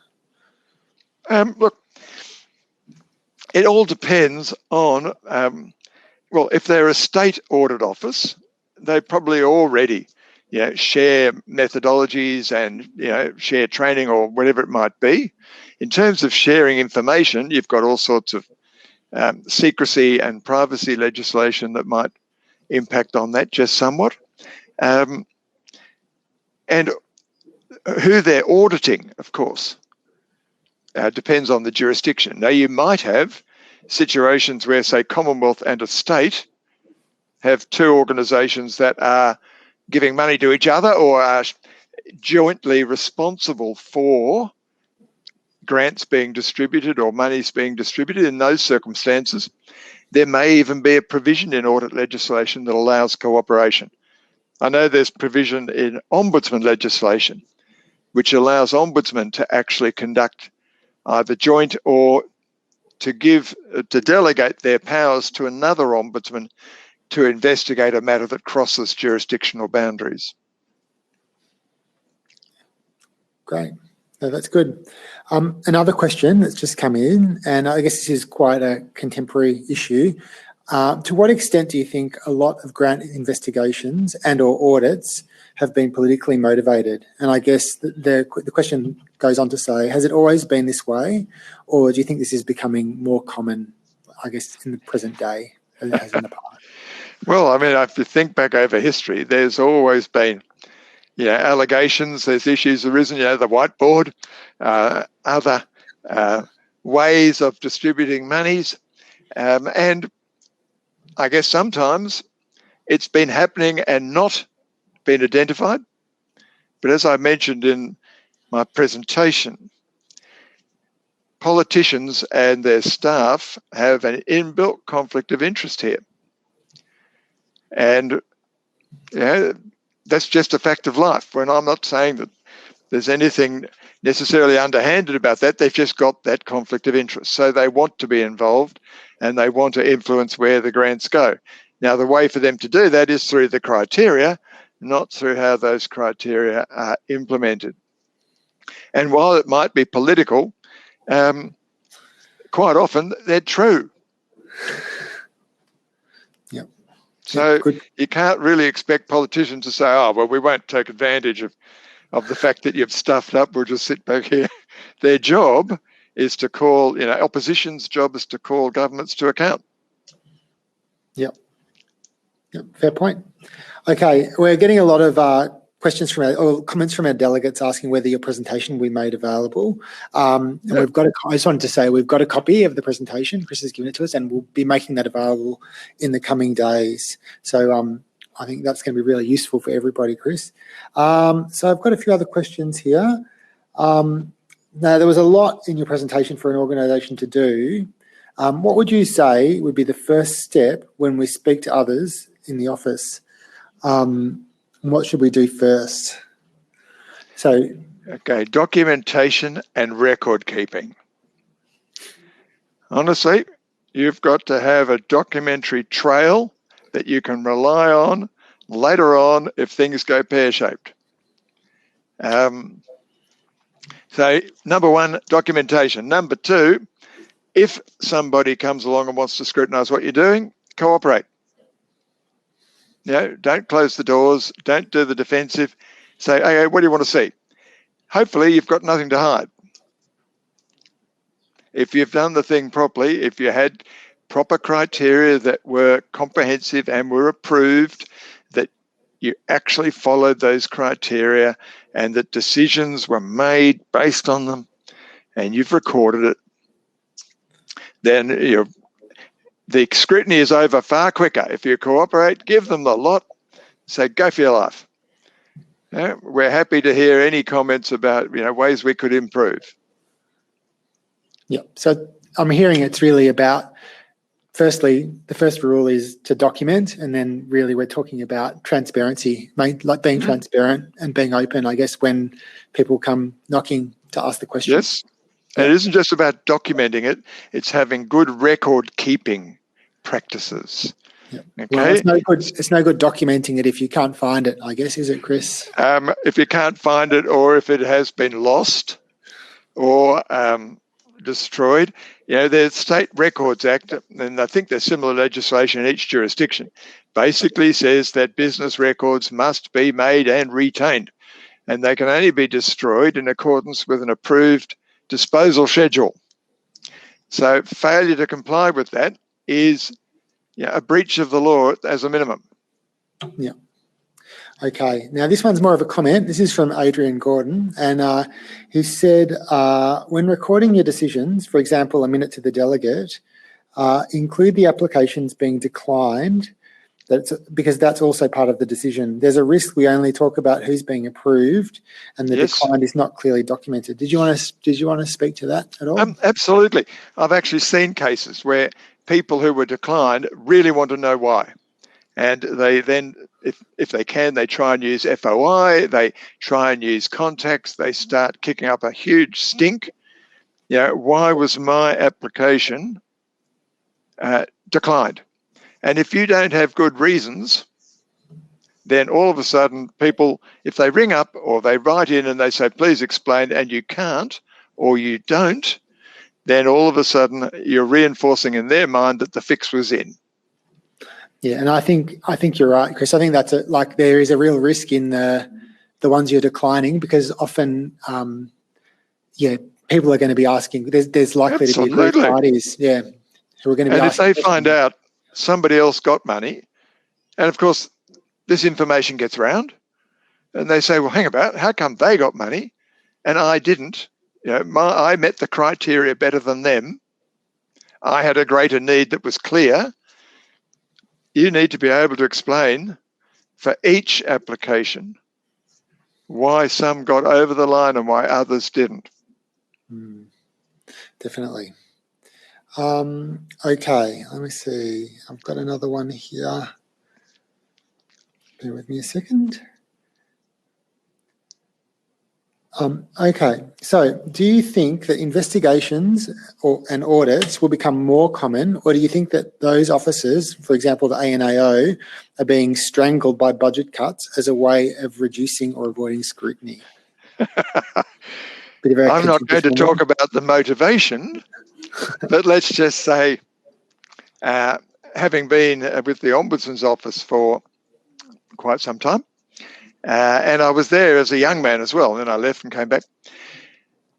Even though the budget of an Ombudsman's office is in a jurisdictional context about the same as an accounting error, they are so down on giving extra money to such organisations for extra work. For example, I remember being told years ago by the Treasury people that the Ombudsman was not demand-driven. If complaints go up, you will not get more money. But if complaints go down, we'll take money away. They were quite open about it. And any request for money, they would say, well, we'll put that on the list of threats to the budget. So the taking money away from, apart from the standard misnamed what are those things they do? The 1.3% they take, efficiency dividends, total misnaming. Apart from the efficiency dividends that are sort of across the board, to take money away from an integrity agency to actually reduce its budget, you've got to wonder why. We're not talking about organisations that spend a fortune. I used to think if we renamed the Ombudsman's office the Ombudsman Tunnel, we'd be much better off funding-wise. Sorry, inappropriate humour. But the point is, taking money away from, say, an audit office, you've got to wonder, how is that justified? We're not talking about huge amounts of money. And yet they perform an essential function in a democracy. That's as far as I'll go on that one. I think the importance of those integrity bodies has been really highlighted, particularly in the last couple of years. Yeah, definitely. Okay, there's a couple more questions here. Sharon McCowan, she's gotten straight to the point, and she's asked, I guess, in your experience, do you see a lot of corruption in the grant space? Probably, I guess, knowing we're talking in the state and Commonwealth space particularly. Okay, I read about a lot of it in the newspapers. But I guess most of that's probably happening at the political level. Would you agree? I think yes. It would be my very short answer. If I've seen issues that have gone public, there has been a political element to it. There might be the odd, decision on a bureaucratic level to do something to, help a friend or whatever it might be, but it's not systemic as far as I've seen over the past. The involvement of politicians and personal staff of ministers, well, that's very regular, very common.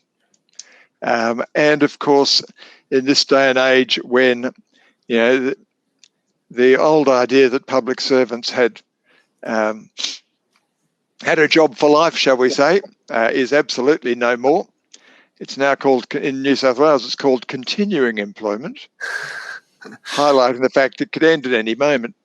And all really senior bureaucrats, of course, can be dismissed at will. It makes it very difficult if you've got a very pushy minister who's saying, we will do X. You need to think about, or they need to think about, their continued employment. I mean, I've seen some who stand up and say, no, will not happen. Some have survived. So it's a difficult space. Yes. Oh, I shouldn't have said that word. I hate that word. It's a difficult situation that a number of people find themselves in. Yes, I think that's a nice way of putting it. Okay, now we've only got a couple of minutes. I'm mindful. I've got one more that I'll give you, and I guess this one probably goes to some of what you were talking about, preparation, and probably I was just wondering if you could talk a bit about the importance of having robust risk management processes in place for grant makers, and I guess the extent to which I guess they should have their own internal controls and audits for when someone knocks on the door to do an audit. I think they are a great defensive measure. To be able to say to anybody who might be suggesting that, you know, criteria should be moved around a bit or decisions should be made that aren't necessarily in accordance with the criteria, to be able to say, well, look, we have an internal audit process which is looking at how these matters are being dealt with, and that is going to be reported to, you know, senior management, or, you know, that we've reported to the integrity body or anything similar, is a great way of getting somebody to go, oh, I don't want to go there, because the whole idea is not to get caught. All right, so one of the things that was done when the New South Wales FOI Act was replaced with the government the GIPA Act, Government Information Public Access Act, it included a couple of interesting criminal provisions. One was it was a criminal offence to direct somebody to make a decision that was not in accordance with the Act, basically, that you knew was wrong. And the other, it was a criminal offence to make such a decision. And one of the purposes of that second one was so that somebody could say to the person pressuring them, you're asking me to commit a criminal offence, I can't do that. So it was actually a defence provision for the decision maker if they were being subjected to inappropriate pressure, which was not uncommon. And maybe in this area of Grantmaking, maybe there should be something similar. I don't know how you could do that, but you need people who are making these decisions need some form of protection where they can say, look, you can't tell me that. You know, if I comply with what you're saying, I have got myself into trouble. Yeah. Yes. And I don't know how you do it, but I think it was a great provision to put in the FOI, the GIPA Act, and maybe this is an area where a similar provision would be quite useful. I think that's a very good thing for us all to think about, and we finish up now. Thank you so much, Chris. That has been a really fantastic conversation, and I think there's probably a lot for all of us in that. And yeah, thank you. I think everyone's really gotten a lot out of it, and we really appreciate it. My pleasure.